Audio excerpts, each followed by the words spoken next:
Bismillahirrahmanirrahim. Alhamdulillahirabbil alamin wassalatu wassalamu ala asyrafil anbiya'i wal mursalin wa ala alihi wa sahbihi ajma'in. Assalamualaikum warahmatullahi wabarakatuh.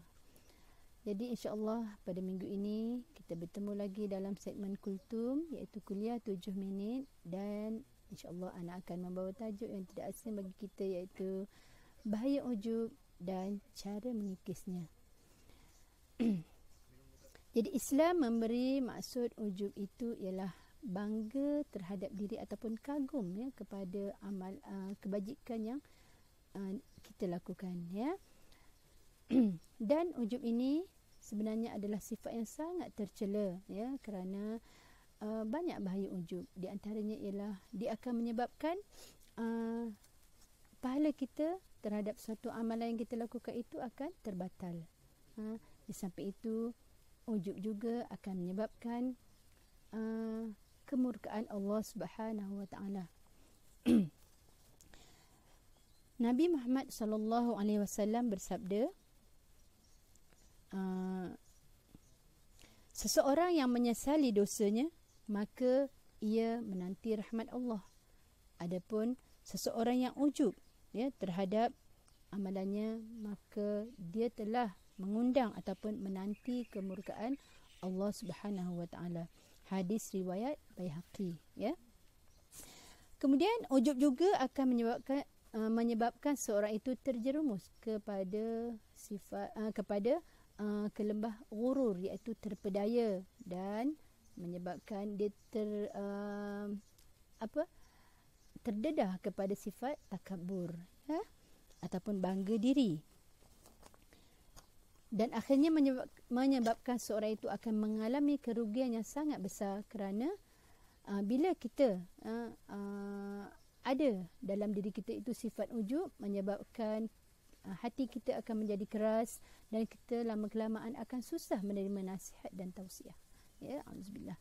Jadi walau bagaimanapun di sana ada cara kita nak mengikis sifat ujub, sebab kita tak mahu sifat ujub itu bertahta dalam diri kita. Yang pertamanya, kita kena ingat ataupun kena tahu dan sedar bahawasanya kita ni, hidup kita dikira pada pengakhirannya nanti. Sama ada di akhir hidup kita berada dalam husnul khatimah ataupun su'ul khatimah.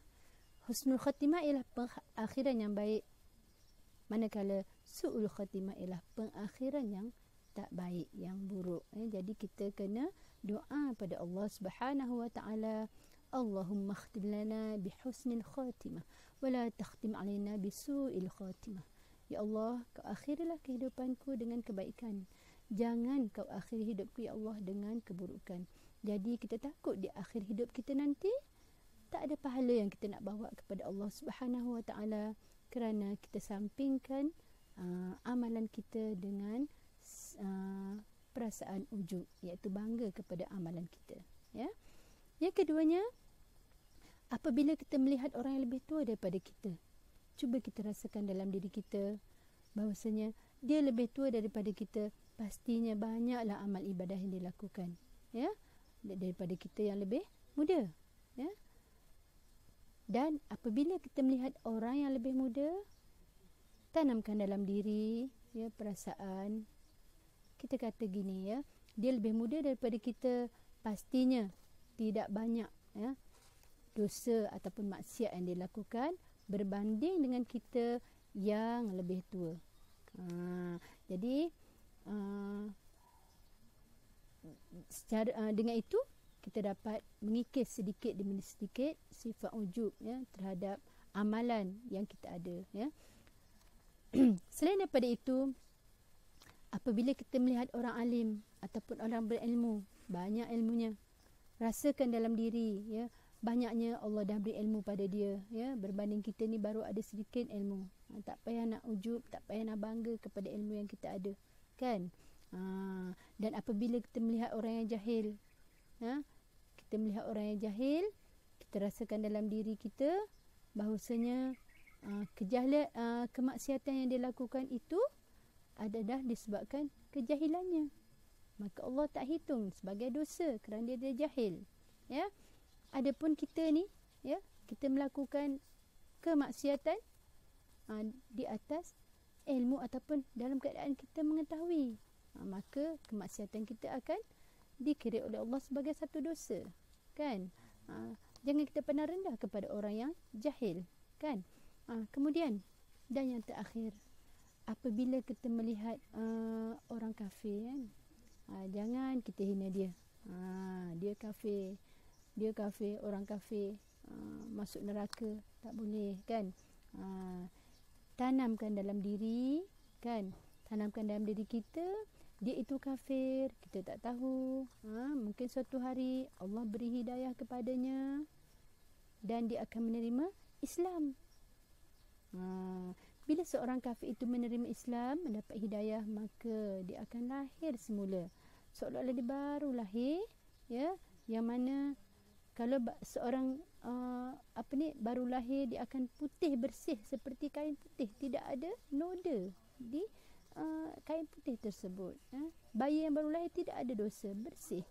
Kalau dia mati dalam keadaan tersebut, maka syurgalah tempatnya, berbanding dengan kita yang dah lama hidup, ya, mungkin dah banyak dosa, kita tak tahu, Allahu a'lam. Jadi jangan memandang rendah kepada orang kafir, ya.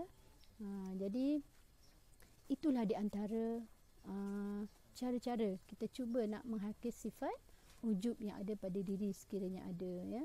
Jadi kita ni tak lepas daripada bisikan syaitan yang sentiasa menghiasi setiap amalan kita, supaya amalan kita itu tidak dikira oleh Allah Subhanahu Wa Taala. Auzubillah min zalik. Jadi rasa cukuplah setakat ini untuk minggu ini. Semoga yang sedikit ini akan menjadi manfaat kepada kita semua, ataupun manfaat yang besar untuk kita semua. Jadi wabillahi taufiq wal hidayah. Wassalamualaikum warahmatullahi wabarakatuh.